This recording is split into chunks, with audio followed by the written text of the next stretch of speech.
अरे बापरे, महिलेने कापले तरुणाचे गुप्तांग। प्रेमविवाह केल्यानंतर पतीने पत्नीसोबत संबंध ठेवण्यास नकार दिल्याने पत्नीने धक्कादायक कृत्य केल्याची घटना समोर आली आहे। शरीर संबंधाला नकार देताच पतीचे गुप्तांग कापल्याची घटना बार्शीत समोर आली आहे। या घटनेमध्ये तरुण गंभीर जखमी झाला आहे, तर या प्रकरणी महिलेला पोलिसांनी अटक केली आहे। प्रेमसंबंधातून एका महिलेने तरुणाला लॉजवर नेऊन शरीर संबंध ठेवण्यास लावले। यासाठी तरुण तयार नसतानाही बळजबरीने त्याला विवस्त्र करून गुप्तांगावर चाकूने वार करून जखमी केले। तरुणाने दिलेल्या तक्रारीवरून महिलेवर जीवे मारण्याचा प्रयत्न केल्याचा गुन्हा बार्शी शहर पोलीस ठाण्यात दाखल करण्यात आला आहे।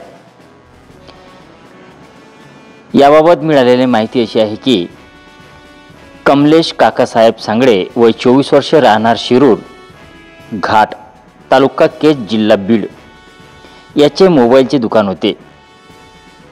या दुकानात महिला कामानिमित्त आल्यानंतर त्यांची ओळख झाली आणि त्यांचे प्रेमसंबंध निर्माण झाले। आधीपासूनच विवाहित असलेल्या महिलेने तरुणाकडे लग्नासाठी तगादा लावला होता, मात्र सांगळे यांनी नकार दिल्यानंतर ब्लॅकमेल केलं। महिलेने मार्च 2023 मध्ये तरुणावर शिवाजीनगर पोलीस ठाणे येथे बलात्काराचा गुन्हा दाखल केला होता। बलात्कार प्रकरणी त्याला अटकही झाली। 2 महिन्यांनी जेलमधून बाहेर आल्यानंतरही ती त्रास देत होती। शेवटी तरुणाने ऑगस्ट 2023 मध्ये तिच्यासोबत आळंदीत विवाह केला।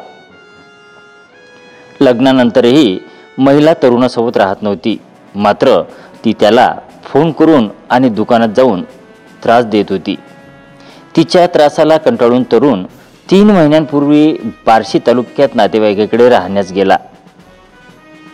मात्र त्यानंतर गुरुवारी 21 मार्च रोजी पहाटे 5 वाजता तिने समाज माध्यमांवरील कमलेशच्या अकाउंटवरून फोन केला।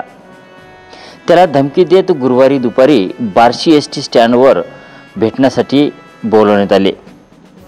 तेथून ते दोघेही तेथीलच एका लॉजवर गेले। लॉजवर तिने शरीर संबंध ठेवण्याचा प्रयत्न केला, त्यावेळी तरुणाने नकार दिला। तरीही कमलेशचे कपडे काढत त्याच्या गुप्तांगावर चाकूने वार केले। या प्रकरणी महिलेला अटक केली असून तिला पोलीस कोठडीत सुनावण्यात आली आहे।